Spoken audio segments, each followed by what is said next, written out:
Well, tonight we're going to be trying out the SOG Parashears, and this is a multi-tool packed with a bunch of different features. But first of all, I wanted to mention that the sheath for this, I'm a pretty big fan of. I really like these adjustable sheaths, and a lot of times we do not see multi-tool manufacturers making these, but these are some of the easiest sheaths I use on my belt, and I've got several, an off-brand actually, but I'll probably use this maybe for one of my multi-tools.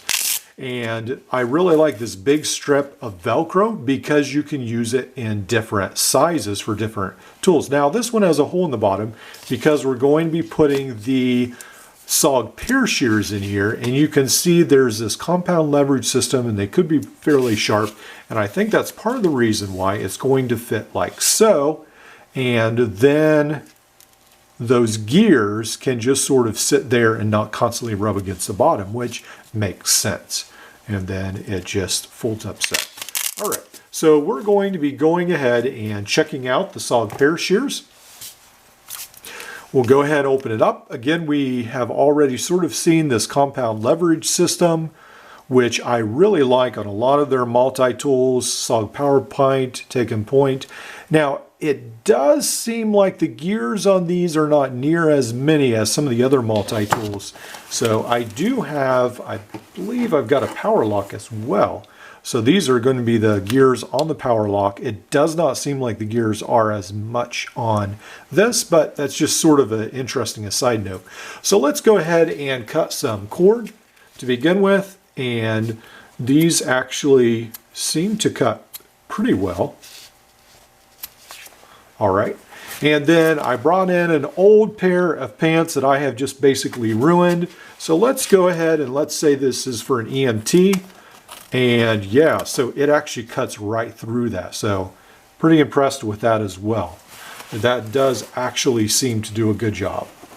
And then I'm going to go ahead and just cut off, let's see, we're going to cut off a belt loop, see how that works. Yeah, so that works good. All right, so as far as the scissor function, that actually seems to work pretty good.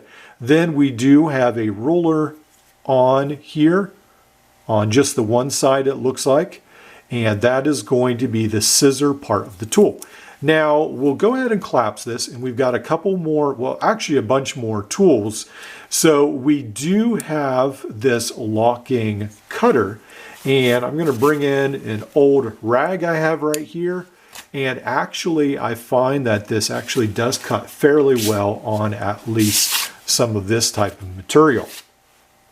So we've got the locking, or yes, the locking cutter. And then we've got a tiny, tiny, tiny glass breaker. So that's unique. It is not locking. I'm not sure. I guess this is just plastic, so I'm not sure how much force you're even going to get with that.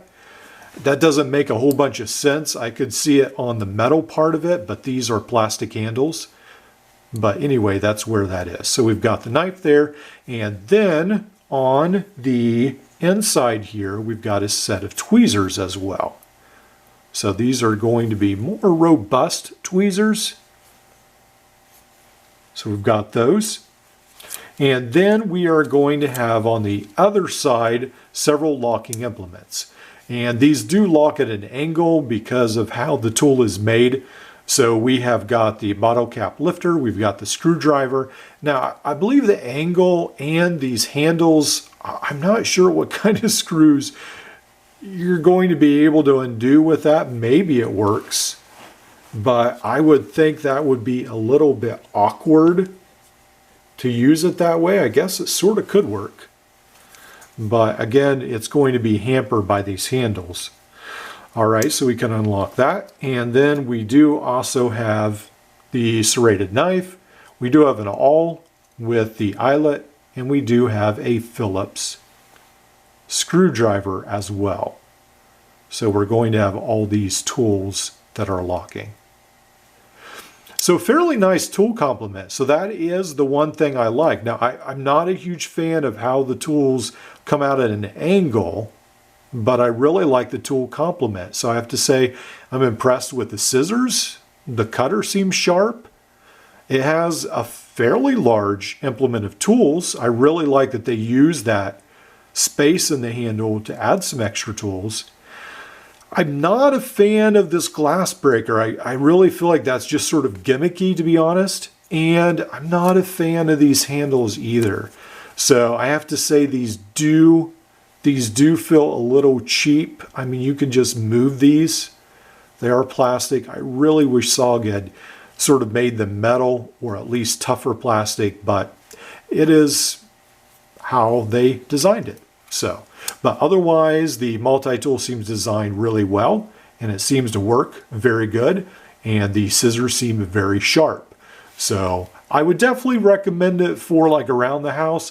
I'm not sure, again, with these handles, how tough it's going to be for an EMT, but if you want a scissor-based multi-tool, I definitely think it would be a good option for like around the house and so forth. Now, I bought this on eBay for I think $51. It's going for $58 brand new in the package on Amazon, so I think that's a really good deal.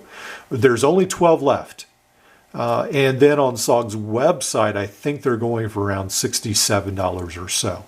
But you can go ahead and check them out. Now, unlike Leatherman, they only come in one size, so you've only got the Leatherman Parashear. I do think they come in several different colors, and I think you may have a different, some may be black and some may be the more stainless steel as well. So let me know in the comments below if this is something you would use. Is this something that you think could be useful, or would it just take up space, get thrown in your toolbox? I'd love to hear what you think about this and how useful this could be to you. All right, I've got 10 more videos. I'll see you in the next one.